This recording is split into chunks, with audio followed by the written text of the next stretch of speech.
Welcome to Kiss the Reviews. I'm Armando. That's Corey. And today we are doing Back to the Future Part 3. This movie was requested by Jim on Patreon. Jim is one of our Patreon members, one of our OGs, if you will. And if you want to join Jim and the others and get all your requests done on Patreon, they're free on Patreon. Just go there, look up Kiss the Reviews, join us. We have movie watch parties. We have giveaways. Obviously, these reviews with no ads and all the movie clips. So we take Patreon so seriously. So we reviewed all 3 of these fucking movies in 6 weeks. Yeah. That's how much we love our Patreon members. And to Jim, I just want to send a heartfelt for making us do this. That's fair. That's fair. And Jim, how about we jump over and do the cast of 1990s Back to the Future 3. This film stars Michael J. Fox as Marty McFly, Christopher Lloyd as Doc Brown, Mary Steenburgen as Clara Clayton, Tom Wilson as Buford Mad Dog Tannen, Lea Thompson as Maggie McFly, and Elisabeth Shue as Jennifer. But let's dive in, shall we, into part 3 of this awesome trilogy known as Back to the Future. This movie opens on November 12th, 1955. If you would have guessed, is this the end of like the second movie? Yes, you'd be right.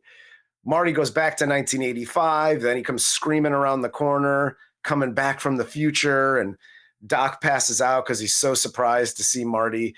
And cut to Doc's house in 1955, where Marty takes his passed out scientist friend. And after he wakes up, he freaks out again because apparently Marty can't travel in time with a time. Like, he's surprised that I sent you back to the future. How are you back? Doc, I had a time machine. This is one of the dumber conversations I've ever seen. Like, how are you here? It. You can't be here, time boy. We're going through this again? Again? He's like, run it back. Dude, seriously, like, you literally had this conversation with Marty a week ago. And now I got to explain time travel to you again? Yes. Fuck, dude. Like, this whole scene was like, we got to fill some fucking time. We're short. For some reason, I don't know if Zemeckis loves feet, but I think this scene was shot just to show both of their naked feet, because that's all I noticed in this scene. This is what got Tarantino into film. He was like, you know what? Zemeckis is onto something here. He's onto something. I need to shoot some fucking feet. Yeah. You know what would be cooler than Christopher Lloyd's feet? Uma Thurman's. Trying to wiggle a big toe for 40 minutes of a movie. What are you doing, Quentin? But it's gross, bro. It's gross. Marty here, it is gross. I'm trying to move on. But Marty explains here what happened, and he gives 1955 Doc the letter that was sent by 1885 Doc. And there's specific instructions in here not to go back to 1885 to rescue Doc. And Marty and Doc find the hidden DeLorean, and then they decide to go back to 1885 to rescue Doc after they find his gravestone, even though in the letter it's like, stay in the fucking future, don't come back. There's complete and utter disregard for any instructions or anything in this movie. Yeah, so he writes the letter on September 5th, right? And he dies on September 6th. Check this out. Died September 7th, 1885. That's 1 week after you wrote the letter. Either way, when he goes back September 1st. So he has plenty of time to find Doc and get him to stop. Yeah. Right? Great. Also, Why? You're never going to see him again. He told you to go home and break the DeLorean, meaning he is good. He even told you earlier in this fucking whole travesty of a time travel saga that he always wanted to be in the Old West. Yeah. He's there. He's a scientist from the future in the Old West. If at any time you were going to make it Doc Brown, who is a disgraced scientist stealing plutonium from Libyans, it would be in the Old West. But Marty's like, you know what? He needs to come home and face prosecution because this is America. We have laws here, bro. Well, what's he bringing him home to? Well, here's what I don't get. You have 1955 Doc who's alive. Mm-hmm. And seemingly nothing has changed with 1955 Doc. Mm-hmm. Even though he went back to 1885. So in 1985, isn't 1955 Doc still going to be there? So why you got to go save the Doc in 1885? What the fuck are we talking about here? Like, if I'm Doc, I'm going to be like, look at me. I'm alive. I'm not erased. Yeah. The future me went back, but this me still goes on forward. Don't ask me how to explain it. I don't know, but I'm still here. So go back to 85 and you'll see me again. It's insane. Done and done. What are we doing here? Is this where he brings up the Von Brauns? The Browns didn't come to Hill Valley until 1908, and then they were the Von Brauns. Yeah, because that's a weird place to drop in like a fucking Nazi thing. Werner von Braun is kind of loosely related to us. That's weird. That's just a weird thing to throw in for no reason whatsoever. Yeah, he was brought in. Him and his family were brought in. Fucking, what is it? Project Paperclip or Operation Paperclip. Yeah. Dude, this guy built a rocket that can bomb the fuck out of London. I think he can get us to the moon. What do you say, boys? Let's just excuse these atrocities. Get the fuck out of here.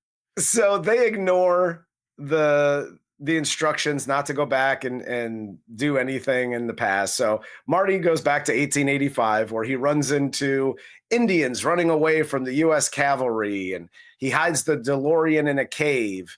And then while running away from a bear, he trips and falls and gets knocked out and brought into the McFly's farm.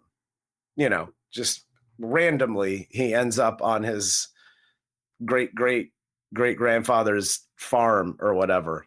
They're like, hey, Marty, can you do a Scottish, Welsh, or Irish accent? Because we got to meet somebody.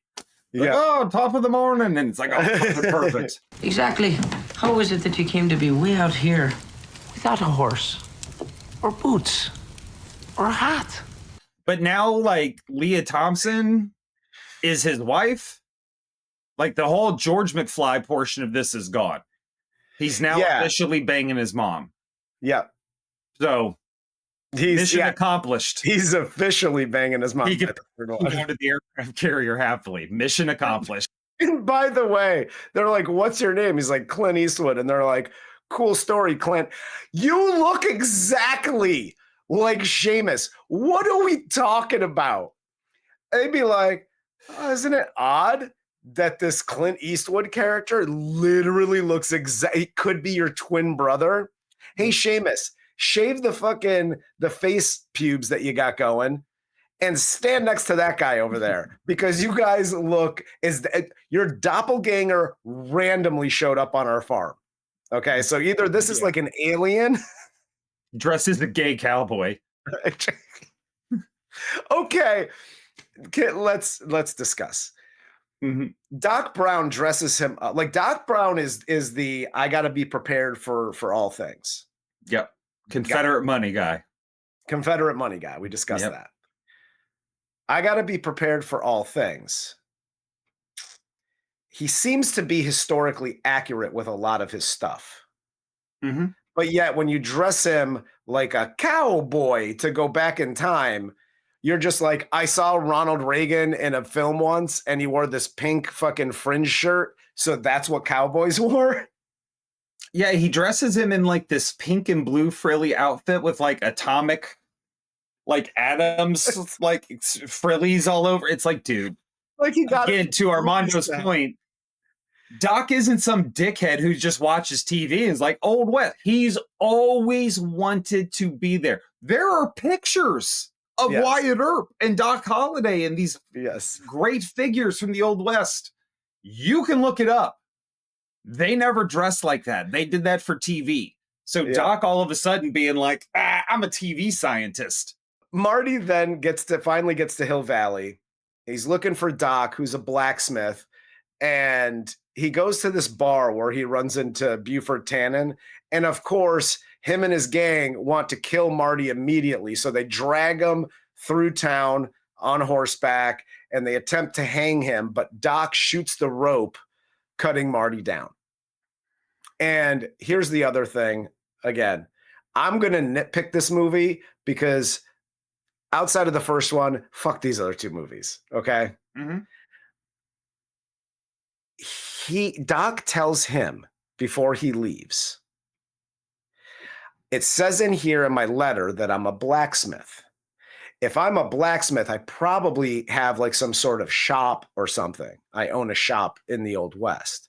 So go look for that. Marty just immediately goes to the bar like, hey, has anybody heard of Doc Brown?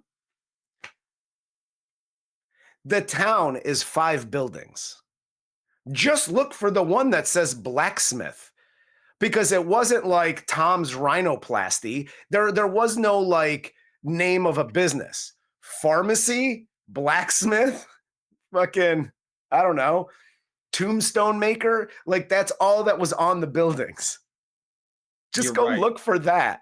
But also in the very first movie, he goes into the diner and looks for people.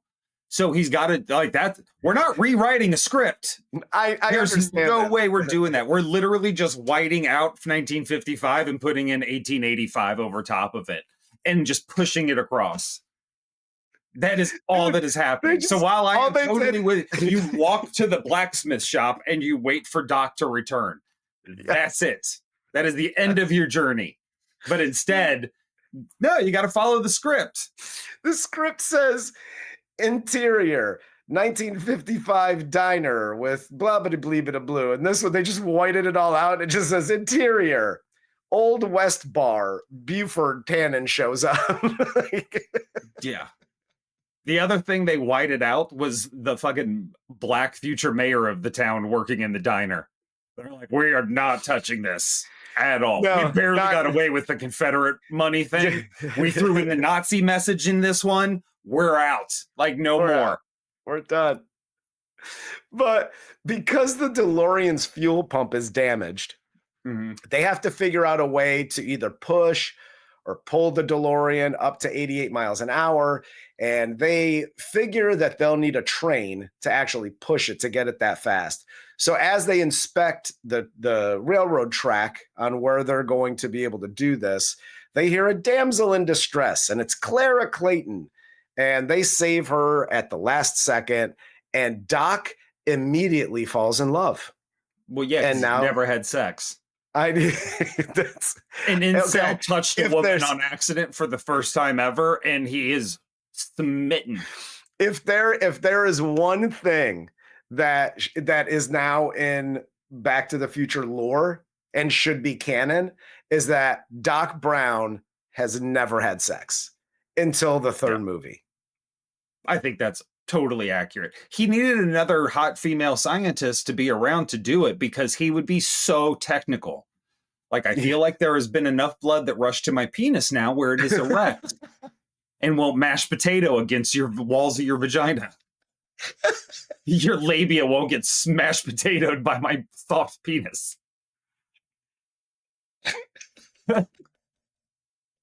I picture him as was it Dale in Step Brothers? It's all slippery.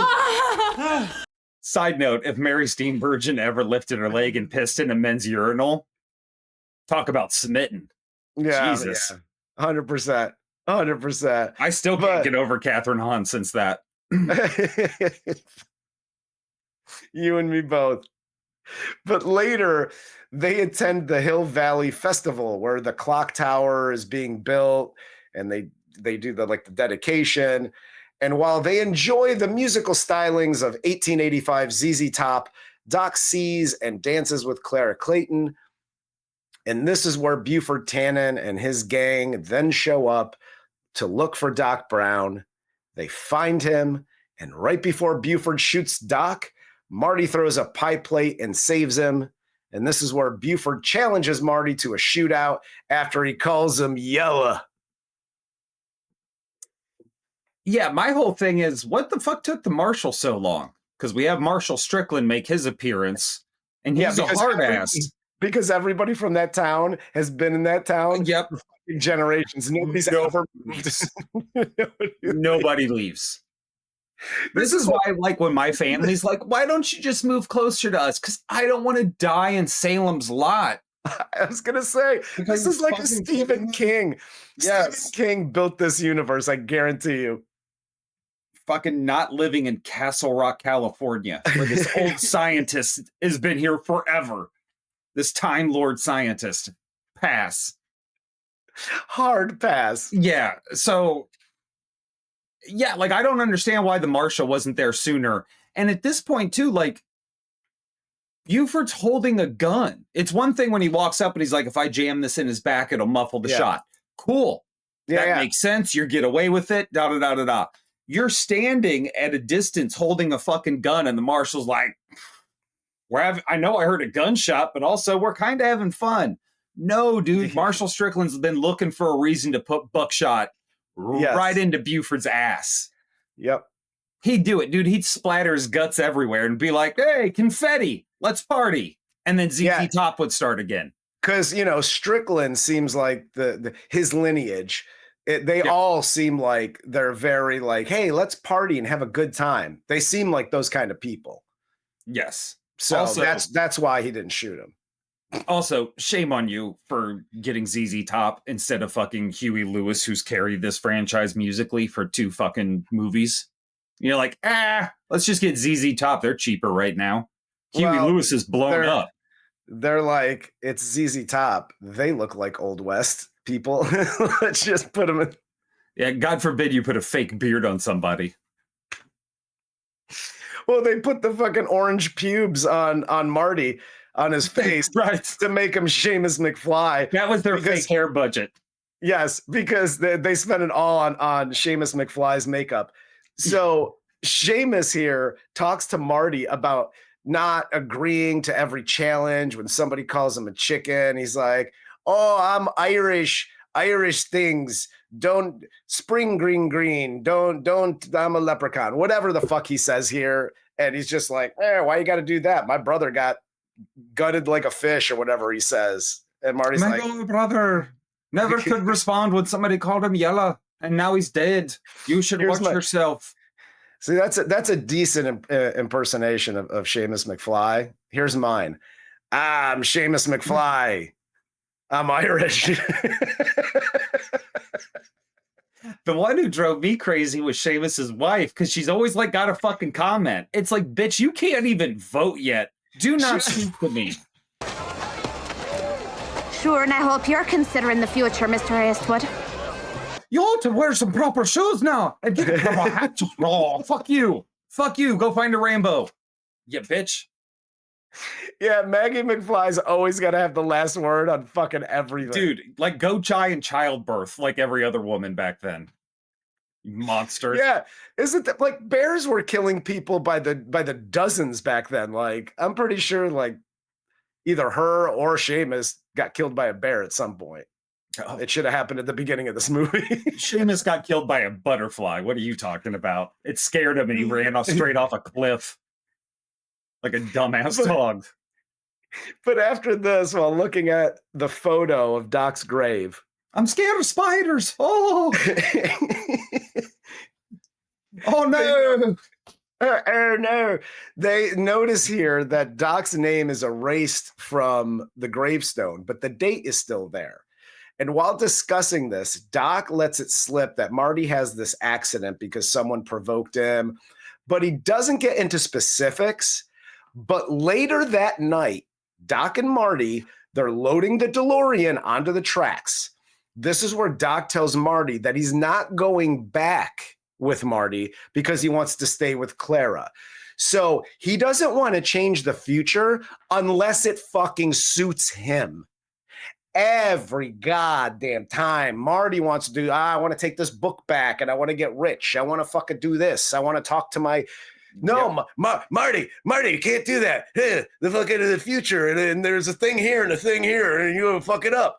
He does it every time. And then he's like, but Marty, boobs. Yeah. I'll fuck the whole future for boobs.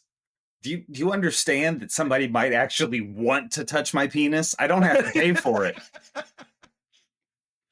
This is where Doc fucking infuriates me in this franchise. He does it in the other movies too. But here, the first one makes complete sense because he's dealing with Doc in 1955 who hasn't fully grasped the whole thing. Right? Yeah. So he's like, oh, you can't do this and you can't do this. And he sets up rules, which you should have in a movie like this with time travel. And those rules, for the most part, are followed. And when you step outside the lines, we see what happens. And then in 2, it's just like, Marty, you can't do any of this. But I'm randomly traveling back in time and giving Confederate money for stuff and doing this and going here and partying in France or whatever the fuck you're doing. For a scientist, he's not caught up on the Heisenberg principle, which is if you view the phenomena, it's no longer a phenomena. Like just viewing it changes it. Yes. So by actually, like you're not a ghost. You're not watching this like through a fucking like one of those tele things, like kaleidoscope fucking things. Like this is a real thing. You are going to be there interacting one way or another, whether it's stepping on the soil, interacting with a person, petting a fucking dog. You are butterfly affecting this whole thing, and now we got to abort Ashton Kutcher. Yeah. That's the one lesson I stand true with. So 100%. Yeah, 100%. dude, Doc is a total fucking hypocrite through all of this. Mm-hmm. And it's really, he's jealous because Marty's thinking of awesome ideas. And he's only concerned. Doc's going through time to find somebody willing to fuck him. That's this whole thing. And let's be honest, in 85, it was easy to find hookers. Oh, yeah. In 55, it was easy to find hookers. The bum in Hill Valley would have done it for a fifth. You buy him a fifth, the top shelf, you'll get something. You buy him a handle of Jack Daniels. That dude will do pretty much anything you ask him. Oh yeah, you're getting Z jobs all day long. What's a ZJ? If you have to ask, big man, you can't afford it. Doc here then goes off. He breaks it off with Clara. Tells her he's from the future. She's like, oh, you could have just said you didn't love me, whatever. So Emmett's all pissed off. So he goes to the bar and orders whiskey, even though he's a lightweight. And Marty wakes up the next morning, can't find Doc. So he finds him in the bar. Doc has been holding the same shot all night. He finally takes the shot, passes out immediately. And this is when Buford shows up 5 minutes, 10 minutes early, whatever it is. And he tries to get Marty to come out of the bar. Does anybody else have this thought? Like when you see somebody in these movies wake up and it's just like their bare ass, like Marty's flap is open and you get a little butt cheek glimpse. I'm always like, first off, he's just waking up. Second, he's about like 10 minutes away from taking an Old West shit. This isn't an attractive thing. You were correct. Like that's a dirty butt. I'm good. And it's not like you wake up with shit in your ass. I understand that. But also, like, that thing's percolating. It's getting ready to do the day's business. So, dude, an Old West shit is crazy. That's all straight meat and beans. That's all. Yeah, first off, this is the first time Marty slept in, like, weeks. Yes. So his body's able to actually digest the future food, past food, all this. Yes. Weird shit past now Old West water, which is all even Doc's ice cube. He's like, it's an ice cube. Hey, Doc, it's brown. This is what like fluoride infiltration, and that's what it clears up your water. Yeah. FYI. Marty's 1985 system cannot handle all this different shit passing through his body. No, dude, that's why when you travel abroad, you got to take like shots and shit. And we're getting a glimpse of his pre-morning poop, but I'm good. Thanks. Yeah, Old West dirty Ice Cube shit go crazy. So, they what's his name? Buford and his gang, I guess, kidnap Doc. They find Doc, they get Doc, and they finally convince Marty to come out and have this whole showdown. This is where Buford in the street shoots Marty in the chest. And then Marty, as he goes over to his lifeless body, Marty wakes up. Bulletproof vest. Yeah, bulletproof stovetop vest. And he hits him with the thing, knocks him out. And of course, because we don't change the script, he knocks him into a pile of manure. And Buford gets arrested. But we talked about this a little bit on the Patreon part of the show. Tom Wilson, for this whole movie, but especially this scene, shines. He steals every scene. And this one, even when I was like, I mean, I was a kid. I was a teenager when this movie came out. But like, as a kid, I saw this scene and I was like, dude, I really like... Buford's supposed to be the asshole. But in this scene, he's like... Yeah. It's the walk, this like the swag that he carries as he's walking up to like Marty's life. Dude, Tom Wilson does such a great fucking job with this scene. He does. Here's my problem. I'm Marty, right? I mean, I'm not. I'm Corey. You're not. Yeah, don't be scared. But in this scenario, I'm Marty. I have watched Biff in 1955. Well, first I watched Biff in 1985, shit all over my dad and wreck the car. 1955, I watched Biff bully my dad. I almost get into a fight with him multiple times. And then I watch him almost rape my mom. In the future, I see what he does to my mom. And in the future, his son or his great-great-great-great-grandson also gets my son caught up in some bullshit that ruins his life. Now I'm back in 1885. I'm here again with a Tannen, and he grabs Clara and is basically threatening to rape her the whole time that they're doing their little dance thing. Yeah, the Tannen, down. Yes, and the Tannen. Like I can shoot like Marty. I'm fucking killing this dude. And just putting an end to... I'll find somebody else to wax the family car. I'm good. Because here's what happens in real life. When I make it back to the future, and Biff is like, oh, hey, Marty, I'm here. I'm still kicking the fucking shit out of him because I watched him rape my mom almost. Okay, so I have this thing, because you bring up a good point. In part one, original Biff is rapey. Mm-hmm.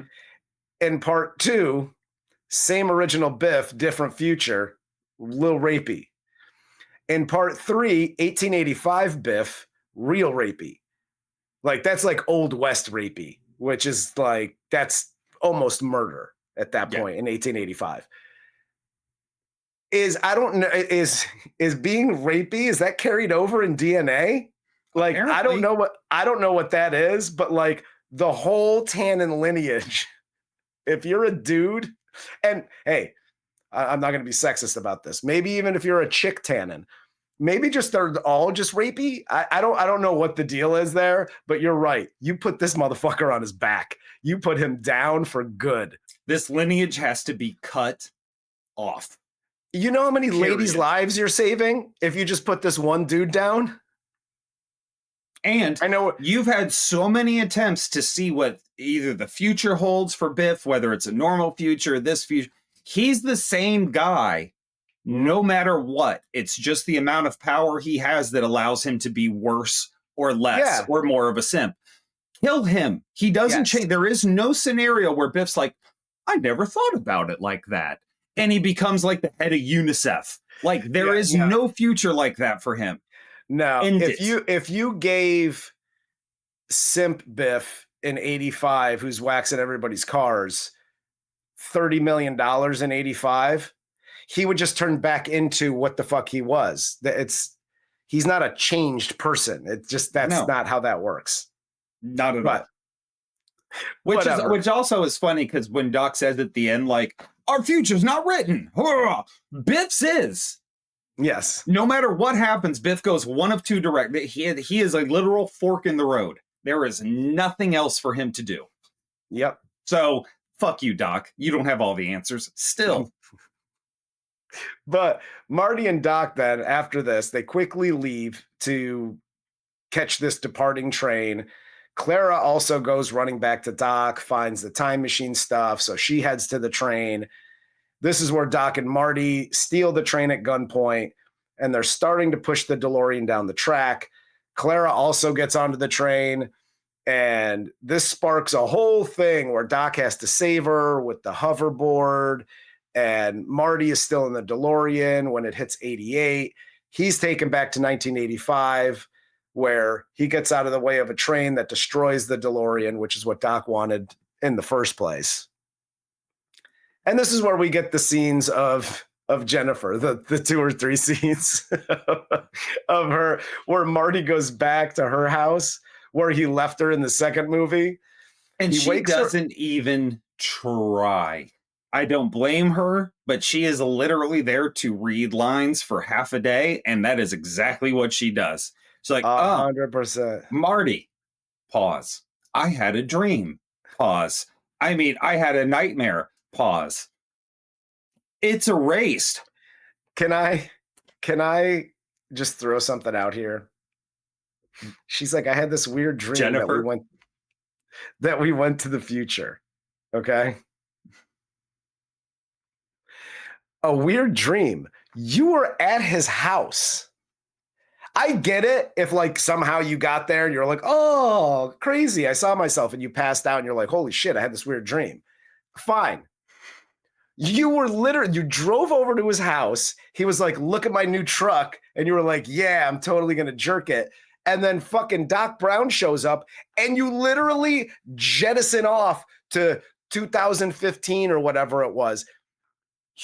Where does this whole Dallas, oh, it was all a dream, that shit needs to fucking go away. What you should if she was like, I had a crazy dream. I used to read Word Up magazine. That would have been amazing. Salt, pepper, heavy D up in the limousine. That's it. But so she's just like, oh, I'll do you one better. She says she had a dream, and then 3 seconds later, she takes out the piece of paper and goes, it was erased. Then it wasn't a dream. What dream? You have evidence in your pocket that it's not a dream. This is so bad. And what they needed to do was end it once Marty gets back to the future. Done and done. That's where credits should roll. But they keep this sham of a script going. And after, Marty and Jennifer, oh, it's a dream. Marty then takes Jennifer to the time machine wreckage. And as they look at the destroyed DeLorean, this futuristic steampunk train appears, manned by Doc, Clara, and their 2 children. Doc gives Marty this photo of them by the clock in 1885. And this is where Jennifer asks about the erased facts that she kept from the future. So it's not a dream. It is. That's not an answer. Doc, I asked you a question. How is this erased? Of course it is not a fucking answer. Our future's not written. That's what 3 movies has been about. Yes. That you can make a different decision and your future's not written. Well, thanks. Well, we glossed over. Talk about like life lessons and things. Marty uses Seamus's life lessons because he's like, I'm Seamus, I'm Irish. Here's some life lessons for you. And he uses those life lessons to avoid the horrible accident he's supposed to get into with the Red Hot Chili Peppers in a fucking race in a race with his Toyota pickup truck. Nobody's racing a Toyota pickup truck, okay? And those things, the black Toyota pickup was dope in 1990. Like that was the cool ride. I just remember I knew like 2 people that had those, and I was like, oh, lucky, because it's like the car from Back to the Future. But you're not racing in that thing. You're going off-roading. You're going camping with Jennifer. Exactly. But you're not like, hey, my truck versus your truck. Your response should be, hey, fuck off, loser. Fuck you. Yeah. Like, I'm not here to make your penis look bigger. Get a fucking life, dude. Yeah, Flea, get out of my fucking face. What are you gonna do next? Race your fucking Ford Escapes? Like, eat shit, dude. Dude, wait till Fast and the Furious come out. They're gonna be buying all kinds of like Honda Civics and shit and trying to fucking tune them up. And also, I like how Marty, in order to reply, like, hang on to something, Jennifer. I'm going in reverse. That's just as dangerous. Don't do any of it. Just make a right turn. How about this? Don't hit the gas when the light turns green. You could just stop and watch him go. You don't have to go. Whoa, I could have totally died there. I would have hit that Rolls Royce. The fuck out of here. This is so dumb. This is just all so dumb. It is. And you know what I love? It's so aggravating. What I truly love. I'm just going to throw this out there, and you can run with this. Doc and his family, they're on the train, and they bid everybody a farewell. And they're like, toodaloo, and the train converts into this like aircraft thing and flies off so that the Brown family can now travel through time. They literally set this up as a Doc Brown vehicle if they ever wanted to do future movies. Yeah, I missed that part. Mainly because Doc arrives. Turned it off. And no, mainly I wish I had. Because Doc arrives and goes, it runs on steam. No, it doesn't. All of this, the plutonium, the gasoline, the 1.21, all of this could have been avoided if you would have used steam. If you just saw a tea kettle cooking and went, oh shit, I could totally use steam. You ruined my life. Yes. You almost made me watch. You made me have to fake rape my mom in order for this whole fakakta plan to work when all you needed to do was brew a pot of coffee, use a walk, go to Benihana. And guess what? It's like, oh shit, we made rice. I think I can get you back to the future. That's how that ends. Not, I don't know, dude. We gotta wait a week for this lightning strike. Go fake rape your mom. Because we gotta make sure you get made. Fuck you, Doc Brown. All the way. Psycho. All the way. This was a social experiment the whole time. How much shit can a kid take before we give him PTSD? Dude. For me, it's fake raping my mom. Just FYI. I'm broken right there. Part one. The second my mom is like, I'm out. I'm out. The second my mom's basement is flooded because she looks at me, I am running I'll run 88 miles an hour and strike myself with 1.21 gigawatts. Dude, when Doc pulls up at the end of the first one and he's like, Marty, your kids are fucking assholes, or whatever he says, I'm like, cool story, Doc. You just made me like have to like fake rape my mom or almost rape my mom. You know what? I'm just gonna go have consensual sex with my girlfriend. Go to the future and go do whatever the fuck you gotta do. And your kids, Marty, they're assholes. Who we fake raping this time? Dun, dun, dun, dun, dun.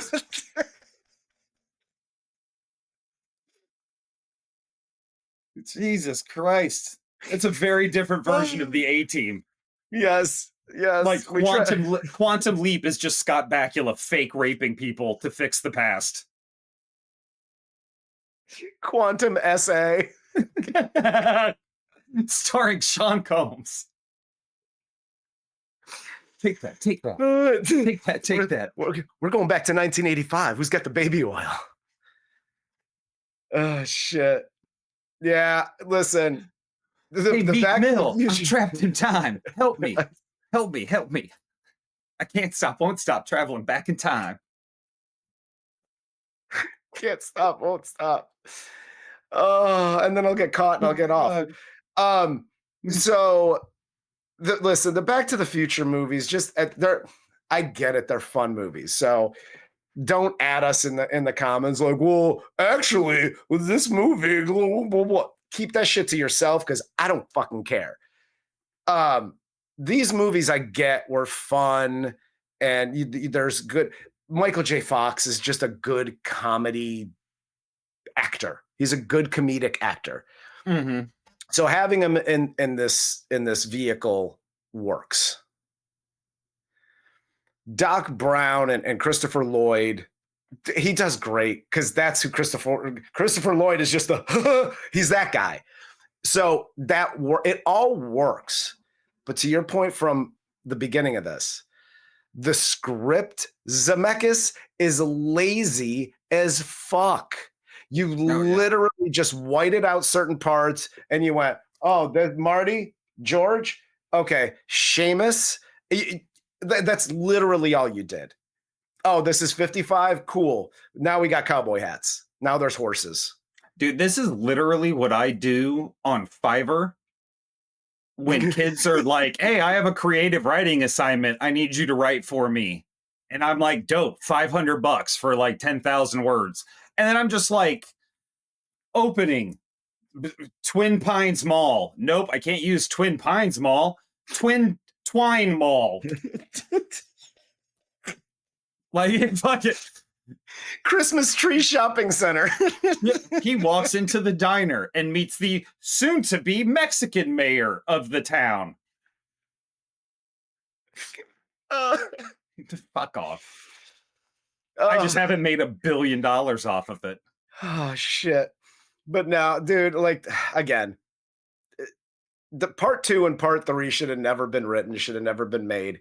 If the Back to the Future movie was just a solo movie, mm-hmm. I mean, there's so many Back to the Future fans, and the franchise is huge, but I think if you just had this standalone movie, it would be looked upon even more fondly than it is now, I think. Yeah, I think what would have been really cool, and I know you got actors and getting older and this and that, so I understand. It would have been cool to shoot Back to the Future like you did. And then wait until like the year 2000 to make the sequel. You know what I mean? And then you could have put them both out, but your technology would have been upped. You would have had a little more emphasis on the future. It would have lined up a little bit better. And again, I know actors and Parkinson's disease and all kinds of shit just fucking happens. So there's no guarantees. I'm just saying it would have been neat if you would have followed that. So it almost followed the same timeline. Like, I won't go so far as to have been like, they should have came back in 2025 with the sequel. No, that's almost impossible. That's crazy. Yeah, that's fucking ludicrous. It's all AI at that point, which, I mean, let's face facts, Robert Zemeckis did with part 3. He invented AI. Yeah. Because he's just like, take the Back to the Future script and put it in the Old West, and then ChatGPT spit this shit out. So, fair. It's fun, though. I like it. Like, there's no real problem with it if you just sit back and enjoy it. No, for just one of those types of films, it's fine. It's fine. It's good. The whole Clint Eastwood thing is funny. I thought the one thing I would have thought they could have done to really make it cool is if it ended like during the credits, you cut to like an end credit scene or a mid credit scene where you have like Clint Eastwood giving an interview about how he got his name. And he would have said like, oh, there was this old timey cowboy who just appeared in the town of Hill Valley. Yeah. Like in 1885, and he took down, you know, the local outlaw, but without using his gun, like he outsmarted him. And that always really inspired me and blah, blah, blah. And like, that would have been a cool kind of merging of that. And that would have been fun.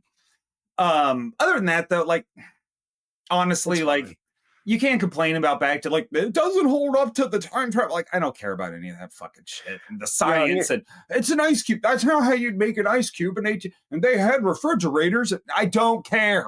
None of that shit matters. It's fucking Back to the Future. Leave it alone. It's an entertaining movie to see Marty back. You get a lot of callbacks. You get a lot of fun. It's fun to see Doc with a love interest this time and Marty kind of being more serious. Yeah. So yeah, with that, it's fun. It's a good way to wrap up the trilogy. By and large, though, they could have left it at Back to the Future one, and I would have been very happy. I would have been totally good with it. But to your point, listen, these movies aren't to be like dissected. They're just fun movies. Here's some jokes. Here's a Tannen getting thrown into. Here's Tom Wilson getting thrown into manure again. Everybody gets a good laugh, and then we go home. Yeah, for real. But on that note, let's go home. Yeah, Corey. Real quick, I have to do this. We had a loss in the family. Not to end it on a shitty note, but one of our Patreoners and frequent YouTube commenters, Jeremy Austin, he left a comment a couple weeks ago.